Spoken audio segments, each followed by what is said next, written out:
सरकार रेलवे के अंदर और अन्य संस्थानों को कर रहा है, ये सीधा सीधा भारतीय संविधान पर हमला किया जा रहा है। और जो आपको मालूम है कि देश की बहुत बड़ी आबादी जो अनुसूचित जाति जनजाति वर्ग की है, उनके पास सिर्फ संवैधानिक अधिकारों के द्वारा ही वो अपने जीवन यापन को सही ढंग से कर पा रहा है।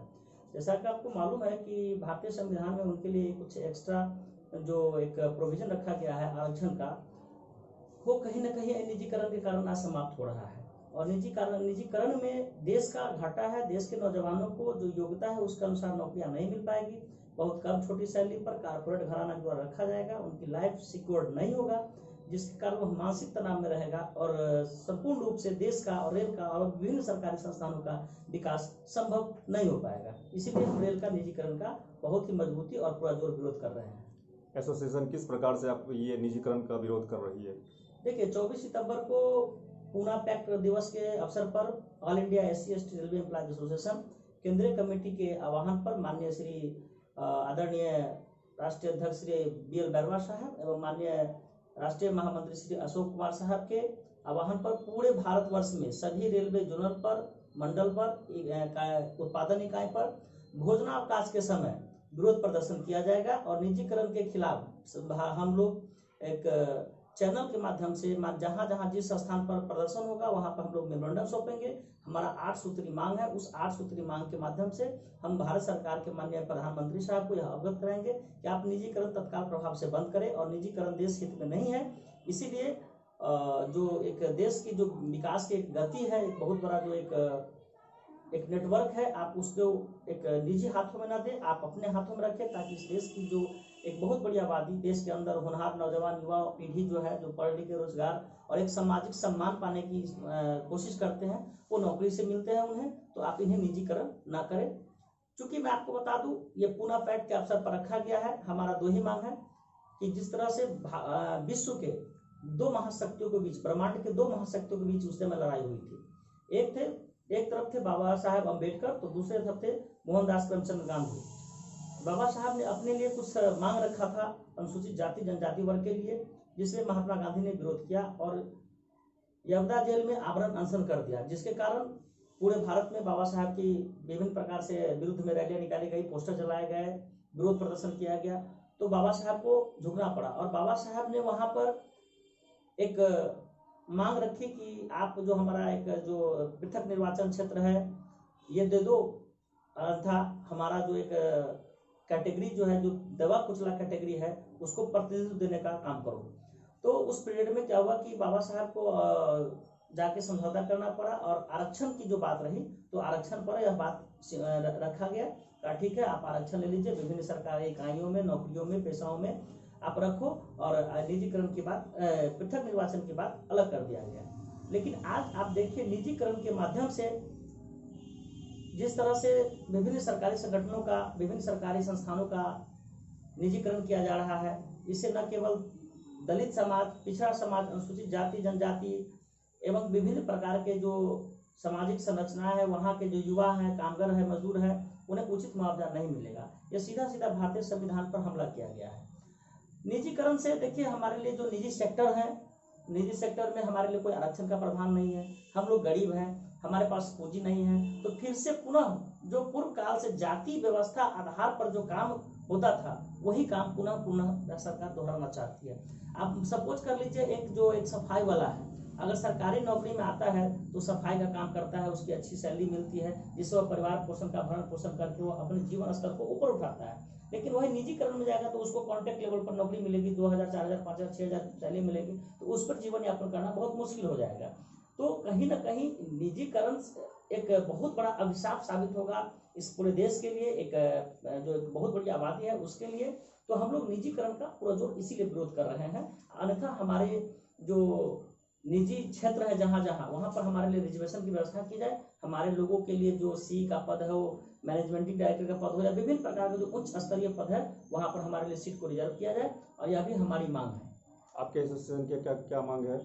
देखिए, हमारा एसोसिएशन का मांग है कि आबादी के अनुसार हमारी हिस्सेदारी फिक्स की जानी चाहिए। आज़ादी के बाद से अभी तक हमारा जो परसेंटेज रहा है जॉब ऑफ रिजर्वेशन का, वो परसेंटेज बढ़ाया नहीं गया है, जबकि हमारी जनसंख्या लगभग 35 करोड़ से ऊपर पास कर गई है, और इस जनसंख्या में विभिन्न कास्टों को भी जोड़ा गया है, लेकिन हमारे रिजर्वेशन के दायरा को नहीं बढ़ाया गया है। तो हमारा मांग है कि 17% और 9% हमारा रिजर्वेशन बढ़ाया जाए। दूसरा बात कि जंगल जमीन पर हमारा जो प्रतिनिधित्व है, हमारा जो भाग है वो बढ़ाया जाए, क्योंकि इस देश की बहुत बड़ी भूभाग पर एक सीमित दायरा के लोगों का ही वर्चस्व रहा है। आपको हम बता देते हैं कि जान के आपको बहुत तकलीफ होगी कि आज भी इस देश के लिए मेहनत मजदूरी करके इस देश को विकास को गतिमान करने वाला यह अनुसूचित जनजाति वर्ग के कर्मचारियों का बहुत बड़ा योगदान रहा है। रेलवे के अंदर हमारा जो कर्मचारी है लगभग 3.5 लाख 4 लाख के आसपास है। आज सारे कर्मचारी आज भारत सरकार के नौकरी से आज उनका जीवन स्तर बढ़ा है। हमने भारत सरकार के एक जो संवैधानिक प्रावधान है उसके अनुसार हमने देश को IAS IPS देने का काम किया है। तो कहीं ना कहीं आज यह चीज लोगों को खटक रहा है, इसलिए भारतीय संविधान पर लोग यह जानबूझकर हमला कर रहे हैं कि न सरकारी संस्थान रहेंगे, न इन लोग को आरक्षण मिलेगा, और जब आरक्षण नहीं मिलेगा तो ये समाज जहां था पुनः इसको वहीं पहुंचाकर वही पुरानी व्यवस्था को लागू किया जाए, वही सिस्टम लागू किया है जहां से यह देश का विकास गति रुक जाए। आपके समाज को मुख्य धारा में लाने के लिए आपके एसोसिएशन की क्या कार्रवाई चल रही है? देखिए, हमारा एक वेलफेयर ऑर्गेनाइजेशन है। आप देखेंगे कि हमारा समाज के लिए हमारे जो भी विभिन्न सेक्टरों के जो एम्प्लॉयज वर्ग है वो कहीं ना कहीं अपने छोटी छोटी राशि को इकट्ठा कर करके बाबा साहब के नाम से बहुत सारे ऑर्गेनाइजेशन चल रहे हैं, महापुरुषों के नाम से ऑर्गेनाइजेशन चल रहे हैं, बच्चों को पढ़ा रहे हैं और विभिन्न काल में वो मदद भी कर रहे हैं, और धीरे धीरे संवैधानिक अधिकारों को बताकर उनको सरकार के मुख्य धारा में लाकर उन्हें एक मान सम्मान का जिंदगी दिया जा रहा है। आपको ये जान के बड़ी प्रसन्नता होगी कि ऐसे हमारे राष्ट्रीय स्तर के जो हमारे लीडर हैं, आप देख सकते हैं कि जब हम लोग के देश के अंदर जब भी दलित या अनुसूचित जाति जनजाति वर्ग के कर्मचारियों एवं समाज के ऊपर जब हमला किया जाता है तो हम लोग उसका पूरा जोर विरोध करते हैं, प्रोटेस्ट करते हैं। इसका उदाहरण रहा कि राष्ट्रीय दलित पंचायत भी लगाया गया माननीय राष्ट्रीय महामंत्री श्री अशोक कुमार जी के संरक्षण में। तो ऐसे कई आंदोलन हमारे ऑर्गेनाइजेशन ने किया है और हम लोग हद तक रेल के निजीकरण में उम्मीद करते हैं कि हम लोग कामयाब हो पाएंगे, हमारी बात सरकार सुनेगी, जिससे निजीकरण का हम लोग रोक सके।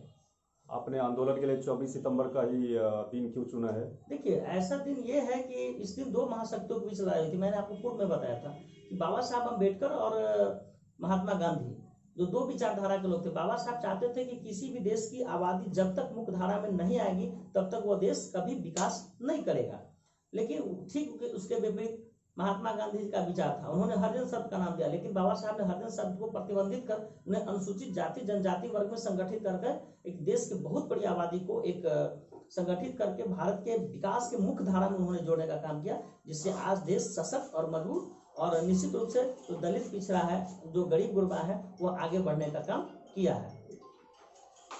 अगर आपकी मांग नहीं मानी जाएगी तो आप क्या करेंगे?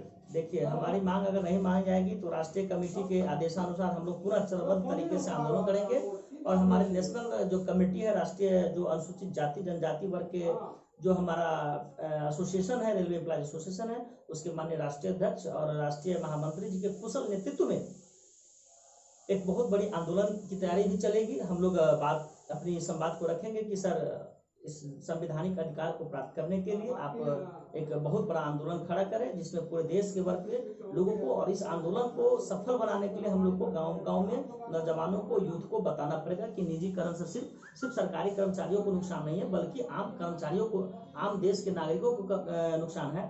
आप सोच लीजिए, जहां 10 रुपए की पुर्जी आप दवा के लिए कटाते थे, आज निजीकरण हो जाएगा तो 100 रुपए की पुर्जी कटाने पड़ेंगे। जहां 3 रुपए के प्लेटफॉर्म टिकट हुआ करते थे, वहां पर अब 50 रुपए के। तो कहीं ना कहीं इसका जो बोझ है वो आम जनता पर भी जा रहा है। तो हम आम जनता से भी अपील करेंगे कि इस कार्यक्रम को आप लोग सफल करें और हम लोग का साथ दें, ताकि देश की जो एक सरकारी निजी संस्थान है उसको हम लोग बचा सके, और आपके बच्चे, आपके भविष्य इसमें आके काम करके अपने परिवार का, देश का मान सम्मान ऊंचा कर सके। आपका नाम क्या हुआ? शशि रंजन कुमार, मंडल मंत्री Samastipur, all India SC/ST railway employees association. धन्यवाद आपका। धन्यवाद sir. Press the bell icon on the YouTube app and never miss another update.